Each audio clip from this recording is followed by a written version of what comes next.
नमस्कार विद्यार्थी मित्रों, आप सौ कोईનું हार्दिक स्वागत है मारी यूट्यूब चैनल में।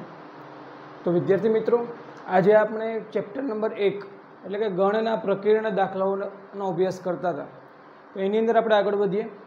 દાખલા નંબર 7 ની રકમ તમારી સામે છે કે કોઈપણ ગણ a અને b માટે p ઓફ a, જો વિદ્યાર્થી મિત્રો અહીંયા p of a probability of a નથી બતાવતું, એ તમારે હજી અભ્યાસ કરવાનો બાકી છે, राइट।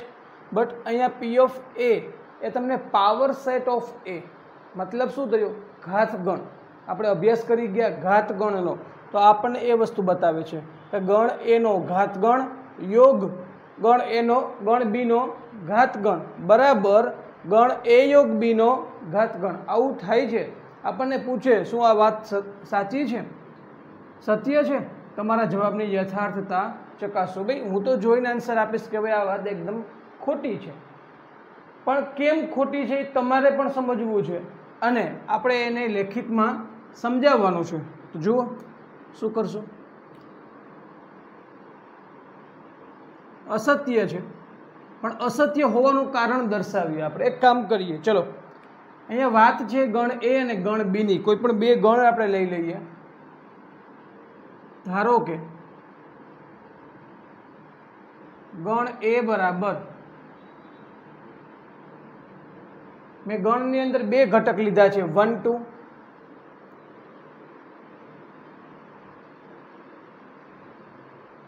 गण बी बराबर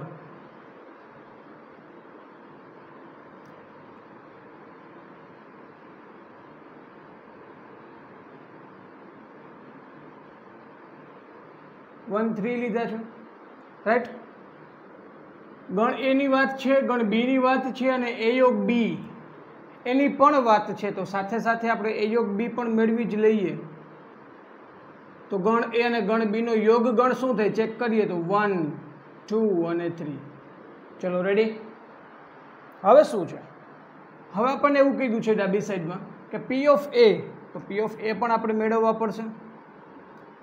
भाई पी ऑफ ए, चलो एक टॉपिकनो रिविजन पण करीए साथे साथे कि जेथी आपणनुं एक स्वाध्याय आगळनुं कम्प्लीट थई जाय, राइट। तो पी ऑफ ए एटले के गण ए नो घात गण शुं छे? घात गण कोने कहेवाय? कोईपण गणना उपगणोथी बनता गणने आपणे गणनो घात गण कहीशुं। सांभळजो, गण ए ना जेटला बी घटक छे ई गण ए ना जे कोई पण उपगणो बनशे ई उपगणोने दर्शावतो गण एटले के घात गण। कहेवानो मतलब गणोना उपगणोथी बनता गणने घात गण कहेवाय। ओके, तो पहला मारे काम शुं करवानुं? आ गण ए छे, आ गण ए एना घात सॉरी एना उपगण मारे लखवाना। पहलो उपगण शुं होय? खाली गण होय के ना होय? पछी शुं हशे? 1, पछी शुं हशे? 2 अने पछी पोते पोतानो उपगण एटले 1 2। आ बधाने आपणे गण स्वरूपे दर्शाववाना। चलो रेडी, समजाय छे बधाने? ओके, एनाथी आगळ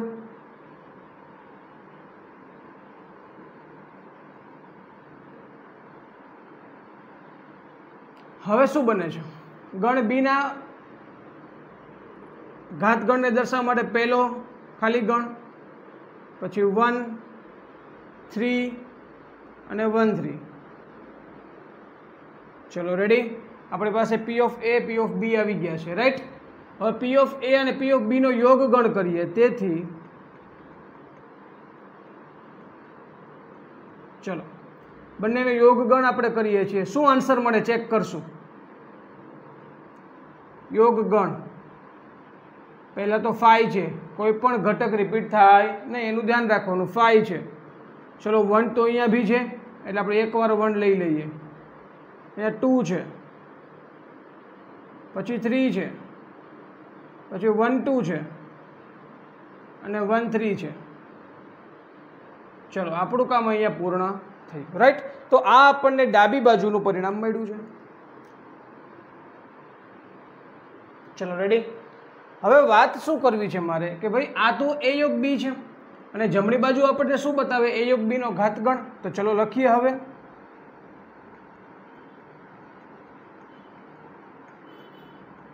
ए योग बी नो घातगण कई रीते लखशो?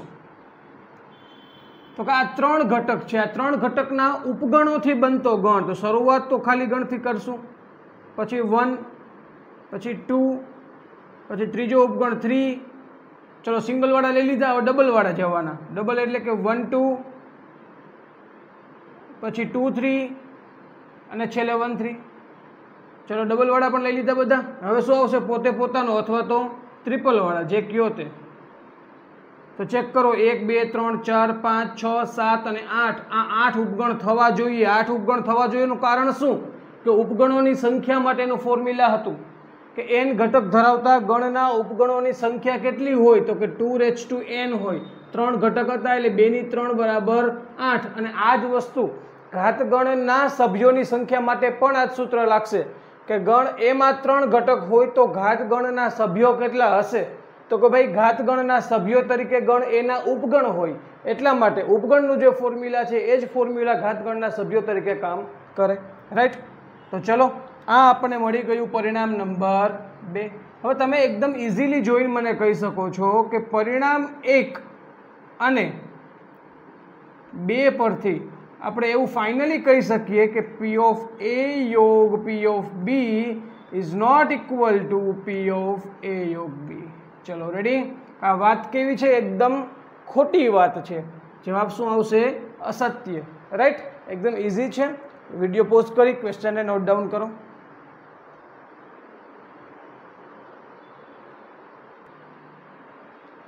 ચલો વિદ્યાર્થી મિત્રો, ત્યારબાદ ક્વેશ્ચન નંબર 8 જોઈએ છીએ કે કોઈ પણ ગણ A અને B માટે આપણે એવું સાબિત કરવાની છે, બે વસ્તુ સાબિત કરવાની છે કે પહેલા તો A બરાબર A/B યોગ A - B, અને બીજી વસ્તુ આવી કંઈક આપણે સાબિત કરવાની છે. કોઈ ચિંતા નહીં ભાઈ. ચાલો સૌપ્રથમ આ વસ્તુ માટે આપણે જોઈએ. હું RHS લઉં છું. A/B યોગ A - B. રાઈટ? સમજો ખાસ ભાઈ. A/B યોગ, હવે A - B નો મતલબ શું છે? તો કે તફાવત ગણ. શું બોલતા આપણે એને? ગણ A માં હોય અને ગણ B માં ના હોય. હું વેન આકૃતિ દ્વારા તમને સમજાવું. તો આ ગણ A છે અને ગણ B છે. ગણ A માં હોય આ બધા ઘટક જે ગણ A માં છે, પરંતુ હું આ ઘટક ના લઈ શકું. કારણ શું? કારણ કે આની અંદર રહેલા ઘટક પાછા B માં પણ છે. તો મારે ફક્ત આટલો વિસ્તાર જ લેવાનો. સમજો ખાસ, આટલો વિસ્તાર જ. તો આને શું કહેવાય? A - B કહેવાય. એવું પણ કહી શકાય કે આખા A માંથી B ના ભાગને માઇનસ કરવું. સમજાય છે? આખા A માંથી B નો જે ભાગ છે એને માઇનસ કરવો, એને દૂર કરવો, એને કહેવાય A - B તફાવત ગણ. અને બીજી ભાષામાં બોલવું હોય તો એવું પણ કહી શકાય કે A માં હોય અને B માં ન હોય. તો આ રીતે મેં તમને સૂત્ર પણ યાદ રખાવ્યું હતું કે A - B બરાબર શું થાય? A માં હોય અને B માં ના હોય. તો A/B માં ન હોય એટલે B ડેશ. રાઈટ? અને એટલે છેદગણ. A માં હોય એટલે A થયા, A માં હોય એટલે કે A, અને એટલે કે છેદગણ. B માં ન હોય એટલે કે B ડેશ. એકદમ ઇઝી છે. ચલો રેડી? આટલું ક્લિયર કર્યું? હવે આગળ વધીએ. હવે જે હું સમજાવવા જાઉં છું એ ખાસ સમજજો ધ્યાનથી કે તમે લોકો અહીંયા A છેદ જોવો છો, A અને છેદ, A અને છેદ. હવે હું A અને છેદને કોમન લઈ લઉં છું. અંદર શું વધશે? તો કે ભાઈ અહીંયા અંદર વધશે B, પછી યોગ, પછી B ડેશ. એકદમ ઇઝી શેપ છે ને ભાઈ? સમજાઈ ગયું ને? મેં શું કર્યું? A છેદને કોમન લઈ લીધા, અહીંયા વધ્યા B, આ યોગ અને B ડેશ. રેડી? ચલો A છેદ. હવે ભાઈ આ શું થયું? ગણ અને પૂરક ગણના યોગ ગણથી સાર્વત્રિક ગણ બનતો હોય. કોઈ પણ ગણ અને એનો પૂરક ગણ. ગણ એટલે શું અને પૂરક ગણ એટલે શું? પૂરક ગણ એટલે કે ગણ એમાં ન હોય એવું બધું. સમજાય? ગણ A એટલે કે એના પૂરક ગણમાં ન હોય એવું બધું. કહેવાનો મતલબ શું થયો? તો ગણ અને પૂરક ગણની વાત કરું એટલે ટોટલ સાર્વત્રિક ગણ આવી જાય. અને આપણે બધાને ખ્યાલ છે કે A યોગ A ડેશ બરાબર સાર્વત્રિક ગણ થાય. તો એવી જ રીતે B યોગ B ડેશ બરાબર પણ શું થશે ભાઈ? સાર્વત્રિક ગણ થશે, કારણ કે બી યોગ બી ડેશ બરાબર યુ, કે જેને આપણે કહીએ સાર્વત્રિક ગણ. ચલો રેડી. હવે તો આપણા માટે ખૂબ જ સરળ થઈ ગયું ભાઈ. સાર્વત્રિક ગણ અને ગણ એ, ભાઈ સાર્વત્રિક ગણ એટલે યુનિવર્સલ સેટ, કે જેની અંદર ગણ એ તો ઓલરેડી હોય જ, સૌથી મોટો સેટ. ઓકે, તો ગણ એ તો આની અંદર છે, તો કહેવાય શું કે બેયનું કોમન, એટલે બેયમાં સામાન્ય હોય એવી વસ્તુ કયું, બેયનો છેદગણ શું, તો બેયનો છેદગણ શું મળે આપણને એ, અને એ આપણો શું છે ભાઈ RHS નહીં પરંતુ શું છે ભાઈ LHS છે. ઓકે, તો આપણે અહીંયા સાબિતી જે આપવાની હતી એ સાબિતી આપણને અહીંયા મળી ગઈ છે. રાઈટ. અને આ ઓલવેઝ છે ભાઈ, કોઈ પણ ગણનો યુનિવર્સલ સેટ સાથેનો છેદ ગણ હંમેશા આપણને શું મળે, જે તે ગણ જ મળતો હોય. ઓકે, તો એકદમ ઇઝી છે. ફરીથી સમજાવું છું. જમણી બાજુથી સ્ટાર્ટ કર્યું. a માઇનસ બી એટલે કે HHB ડેશ લખી શકાય. a માઇનસ બી એટલે તફાવત ગણ ફક્ત એમાં હોય, અને આના માટે ઘણા શબ્દો વાપરી શકાય. ફક્ત એમાં હોવું જોઈએ, બીમાં હોવું જોઈએ નહીં. ફક્ત એમાં હોય અને બીમાં ન હોય, એટલે કે a છેદ બી ડેશ, એ છેદ કોમન, બી યોગ બી ડેશ, કે જેને સાર્વત્રિક ગણ કહેવાય. એ ગણ અને સાર્વત્રિક ગણનો છેદ ગણ આપણને એ ગણ મળશે. ઓકે, આગળ વધીએ. બીજી સાબિતી પણ આપણે આપવાની છે સાથે સાથે. શું છે?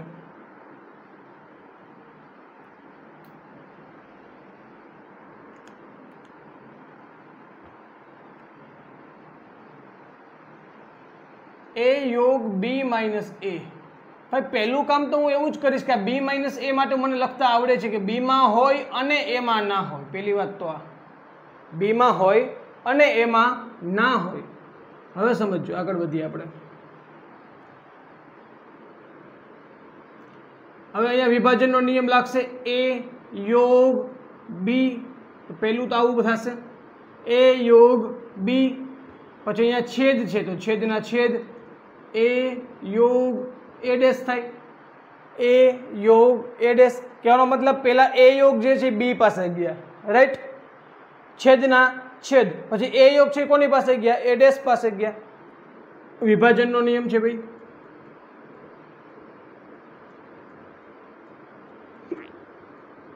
ચલો આગળ વધીએ. તો એ યોગ બી તો એ યોગ બી જ છે, એમાં કશું થશે નહીં. અહીંયા છેદ ગણ છે. હવે ફરીથી આવ્યું છે એ યોગ એ ડેશ, ગણ એના પૂરક ગણનો યોગ ગણ. હમણાં જ વાત કરી આપણે, ગણ અને એના પૂરક ગણનો યોગ ગણ સાર્વત્રિક ગણ આપણને આપે છે. આ તો ભાઈ રૂલ્સ જ છે, એમાં તો કોઈ વાત જ નથી કરવા પડતી આપણે. એ યોગ એ ડેશ બરાબર યુ, કે જે આપણે સાર્વત્રિક ગણ થાય છે. રાઈટ. ચલો રેડી. હવે શું થયું? સાર્વત્રિક ગણ તો સૌનો બાપ છે, સૌનો દાદો છે, એને કાંઈ ફેર ના પડે. સૌથી મોટો હોય, એનાથી મોટો કોઈ ગણ જ ના હોય. ગમે તે ગણની વાત કરો એનો ઉપગણ જ થાય. સમજાય છે? એ યોગ બી છે, કશો વાંધો નહીં ભાઈ. એ યોગ બી પણ ગણ યુનો તો શું છે, ઉપગણ જ છે. બહુ તો બહુ એની બરાબર થાય તો કોઈ પણ ઇક્વલ સેટ એકબીજાના ઉપગણ તો કહેવાય જ. એ પણ આપણે ભણી ગયા. રાઈટ. તો આપણે એવું કહી શકીએ કે આ બંનેમાં સામાન્ય હોય એવી વસ્તુ કઈ, આ તો હોનો બાપ છે, આ બાપ બધા દીકરાને હાચવીને બેઠો છે. તો એ છેદ બી, તો એ યોગ બી તો આની અંદર જ છે. તો બેયનો છેદગણ આપણને શું મળે? એ યોગ બી. એ જ આપણા માટે શું છે? RHS. મિત્રો એકદમ ઇઝી છે ને બહુ મજા આવી એવા દાખલા હતા બંને, કે જેને આપણે સાબિત કર્યા છે. વિડીયો પોઝ કરી ક્વેશ્ચન નોટ ડાઉન કરો.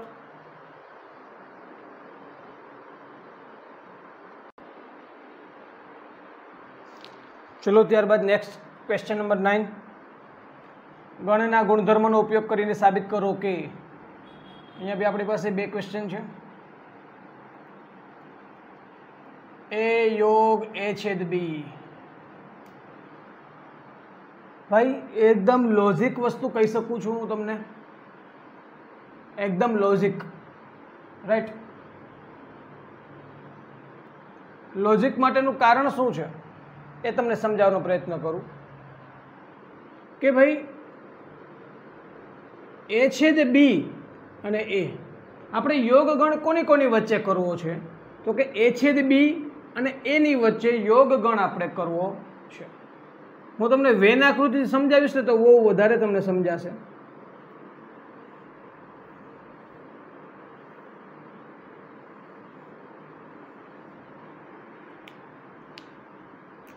આ ગણ એ છે, ગણ બી છે, અને આ જે ભાગ છે એ ભાગ આપણો એ છેદ બી કહેવાય. રાઈટ. તો હવે એક વસ્તુ તમે સમજો કે આ ભાગ એ છેદ બી છે, તો આ જે ટપકાવાળો ભાગ છે, ટોટલ ટપકાવાળો ભાગ, એમાં આ ભાગ પણ આવી જાય, તો એ ભાગને શું કહીશું આપણે? એ કહીશું. આ એ છે, આ એ છેદ બી છે. હવે બેયનો યોગ ગણ કરો, આ એ છેદ બી અને એ બંનેનો યોગ ગણ તમે કરો તો સ્વાભાવિક છે જવાબ શું આવવાનો છે? ટોટલ એ જ આવવાનું છે કે નથી આવવાનું ભાઈ? હે, ટોટલ શું આવશે ભાઈ? એ જ આપણી પાસે આવશે, રાઈટ? તો આ રીતે આપણને એકદમ ઇઝીલી આન્સર મળે છે ભાઈ. ઓકે, તમે સમજી શકો છો ભાઈ. કશું આમાં કંઈ ખાસ વધારે કહેવા પૂરતું મારે છે બહુ તો બહુ. આમાં શું થાય ભાઈ? એક એવું સ્ટેપ થાય કે એ છે પેલા યોગ ગણ એ સાથે થશે, એ યોગ એ, પછી આ છેદના છેદ એ યોગ બી કરો. આ રીતે પણ સમજી શકાય. એ યોગ એ છેદ એ યોગ બી. હવે એ યોગ એ, એનો એ સાથેનો યોગ ગણ એ મળે, એ છેદ પછી એ યોગ બી. હવે તમે સમજો, એ યોગ બી એટલે શું થાય? આ બંને વસ્તુ આવી જાય આખી આખી ટોટલ. અને એ આ બેમાંથી કોમન શું છે? તો ફક્ત એ. આ તો ઇઝીલી કહી શકાય. આ બે, આ એ યોગ બી અને આ ગણ એ, તો બેમાંથી કોમન શું? બેમાંથી સામાન્ય હોય એવી વસ્તુ કહી દો કે ગણ એ, કે જે આપણા માટે RHS છે. ઓકે, તો ભાઈ આ તમે મેં તમને એક જ સ્ટેપમાં આન્સર આપ્યો હતો કે ભાઈ એ છેદ બી અને એ આ બેનો યોગ ગણથી તો ડાયરેક્ટ આપણને એ મળે જ છે, પણ આપણે ગણના ગુણધર્મનો ઉપયોગ કરીને કીધું છે એટલા માટે આપણે આ વસ્તુ નહીં કરીએ. અને આ શું કરશું? આના પછી ડાયરેક્ટ આ સ્ટેપ કરશું. ઓકે, બહુ ઇઝી છે. ત્યારબાદ આગળ વધીએ. અહીંયા પણ એવું જ કંઈક છે, એ છેદ એ યોગ બી. હા, અહીંયા તો ભાઈ કીધું એ મુજબ જ ભાઈ. આ એ યોગ બી, અહીંયા જુઓ, એ છેદ એ યોગ બી, આ એ છેદ એ યોગ બી. જવાબ શું આવે? એ આવે કે ના આવે? હે, શું આવશે ભાઈ જવાબ? જવાબ એ આવશે. કઈ રીતે આવશે ચેક કરીએ.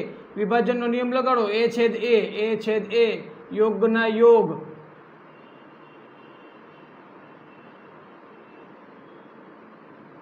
એ છેદ એ યોગના યોગ, એ છેદ બી,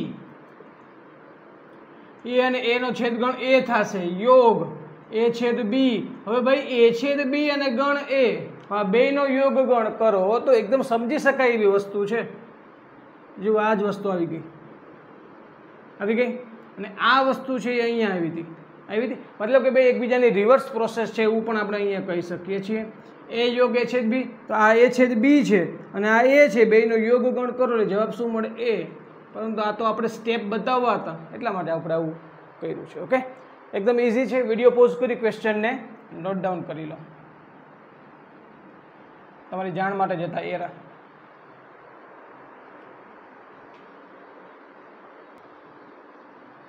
ચલો બાળકો, ત્યારબાદ ક્વેશ્ચન નંબર 10 જોઈએ છીએ આપણે. સાબિત કરો કે એ છેદ બી બરાબર એ છેદ સી પરથી બી બરાબર સી કહી શકાય નહીં. ભાઈ સ્વાભાવિક વસ્તુ છે. હે, ગણ એ અને બી નો છેદગણ અને ગણ એ અને સી નો છેદગણ એ બંને કદાચ સમાન હોઈ શકે, તો એનો મતલબ એવો નથી કે બી અને સી પણ સમાન થાય જ. હે, તો આ વસ્તુ આપણે સાબિતી દ્વારા બતાવવાની છે.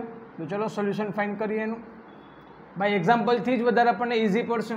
હું ગણ એ લઈ લઉં છું, 1 2 3.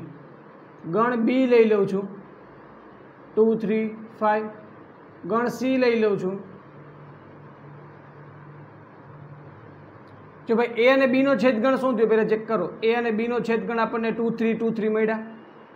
તો હવે એ અને સી ના છેદગણમાં પણ 2 3 તો આવવા જ જોઈએ, ધ્યાન રાખશું આપણે.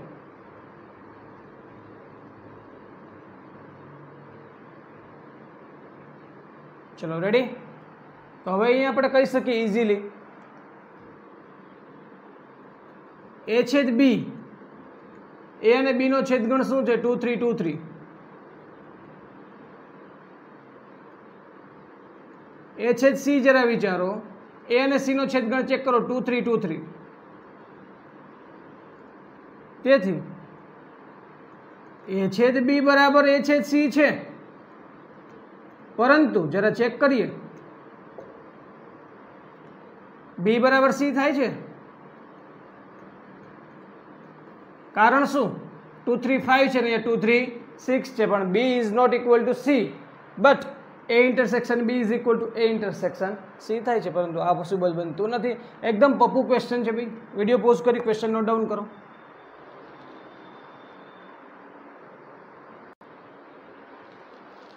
ચલો બાળકો, ત્યારબાદ આગળ વધીએ. આપણે પેલા ક્વેશ્ચનને સમજીએ. ગણ એ બી અને સી એવા મેળવો. અહીંયા આપણે ગણ આપ્યા નથી, આપણે ગણને મેળવવાના છે કે જેથી કરીને એ છેદ બી, બી છેદ સી અને એ છેદ સી, મતલબ કે ત્રણેય ગણના પોતપોતાના છેદગણ અરિક્ત ગણો થાય. એટલે કે અરિક્ત એટલે શું થયું? ખાલી ન હોય. મતલબ કે આ ત્રણેય છેદગણ ખાલી ગણ થાય એવા તમારે ગણ મેળવવાના નથી, પણ કેવા થવા જોઈએ? અરિક્ત ગણ થવા જોઈએ, ખાલી ગણ થવા જોઈએ નહીં. બીજી કઈ શરત છે કે ત્રણેયનો છેદગણ પાછો ખાલી ગણ થવો જોઈએ. સમજો, બબેની જોડીના છેદગણ ખાલી ગણ થવા જોઈએ નહીં, પરંતુ ત્રણેયની જોડનો છેદગણ એટલે કે એ છેદ બી છેદ સી પાછો ખાલી ગણ થાય એવા 3 એક્ઝામ્પલ એટલે કે એવા 3 ગણ તમારે બનાવવાના છે. ચલો સ્ટાર્ટ કરીએ. ઓકે, ધારો કે a ઇઝ ઇક્વલ ટુ 1 2 લઈએ આપણે, b ઇઝ ઇક્વલ ટુ 2 3 લઈ લઈએ, c ઇઝ ઇક્વલ ટુ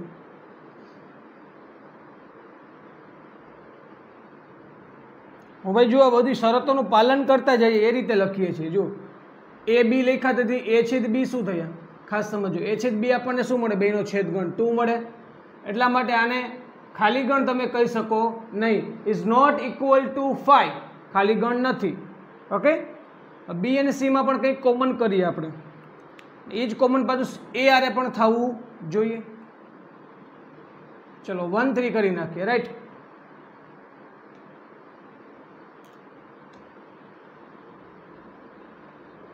બી છેદ સી શું મળે? બી અને સી માં કોમન શું છે? તો કે 3 ઇઝ નોટ ઇક્વલ ટુ 5.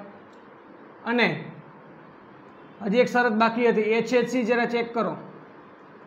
એ અને સી માં પણ આપણને કંઈક કોમન મળી ગયું, 1 ઇઝ નોટ ઇક્વલ ટુ 5. મતલબ કે આપણી પહેલી શરતનું પાલન થઈ ગયું. આ ત્રણેય છેદગણ ખાલી ગણ હોવા જોઈએ નહીં, અરિક્ત ગણ થવા જોઈએ. તો બધા કેવા છે? અરિક્ત ગણ છે. તેમજ બીજી કઈ શરતનું પાલન કરવાનું હતું? ત્રણેય ગણનો છેદગણ. તમે જરા વિચારો તો ભાઈ, ત્રણેયમાં હોય એવી વસ્તુ કઈ? આપણે વિચારીએ 1 તો 1 અહીંયા નથી એટલે ના ચાલે, 3 તો 3 અહીંયા નથી એટલે ના ચાલે, 2 તો 2 પાછો અહીંયા નથી એટલે ના ચાલે. કાંઈ પણ વસ્તુ કોમન છે નહીં, એટલે ત્રણેયનો છેદગણ કેવો છે? ખાલી ગણ છે. તો આપણો આન્સર અહીંયા મળી ગયો. રાઈટ, એવું ફરજિયાત નથી કે મેં લીધા એ જ એક્ઝામ્પલ તમારે લેવાના. તમે તમારી રીતે પણ એક્ઝામ્પલ લઈ શકો છો, વિચારી શકો છો, બનાવી શકો છો. બધી રેફરન્સ બુકમાં પણ એક્ઝામ્પલ અલગ હોઈ શકે છે, પણ ધ્યાન શું રાખવાનું છે કે આપણી આ જે શરતો છે કે આ ત્રણેય છેદગણ ખાલી ગણ ન થવા જોઈએ અને ત્રણેયનો છેદગણ ખાલી ગણ થવો જોઈએ, આ બે શરતનું પાલન કરતા હોય એવા એક્ઝામ્પલ્સ આપણે વિચારીને મૂકવા. રાઈટ, તો આ વિદ્યાર્થી મિત્રો આપણે લેક્ચરની અંદર અહીંયા સુધી રાખીએ. નેક્સ્ટ લેક્ચરની અંદર હવે 2-4 દાખલા જ ફક્ત બાકી છે, તો એ નેક્સ્ટ લેક્ચરની અંદર આપણે કમ્પ્લીટ કરી અને આ ચેપ્ટરને પૂર્ણાહુતિ આપશું. ત્યારબાદ કોઈક નવા ચેપ્ટર ઉપર આપણે આગળ વધશું. Okay, thank you.